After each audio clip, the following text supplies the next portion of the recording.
dubbii Iraanii fi Ameerikaa ilaalchisee dhimma jabduu qabna. Dubbiin kun hin dhaabbataatuma jennuu bakka guddaatti ce'aa jira. Dhimma yaaddessaattis deemaa jira. Misaaila addunyaan kun baay'ee sodaatu tokko Iraaniin akka gadhiisuuf qophooftee jirtu beeksiftee jirti. Maqaan misaaila kanaa Sijjiil jedhama. Sijjiil kun waan akkamiiti laata? Waan akkamii akka taate waliin ilaalla.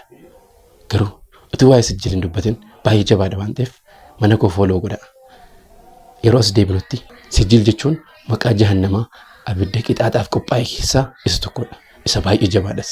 Sijjiil kun lafa kiiloomeetira naannoo 2000 kan deemuu fi wanta irra qubate dhaqee akka waan hin jirre kan taasisudha.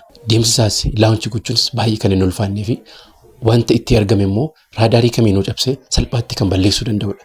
Egaa Iraaniin wanta kana qofaa ishii kan qabdu yeroo ta'u amma akka fayyadamuuf qophooftee jirtu addunyaa beeksistee jirti. Maaltu ta'a laata?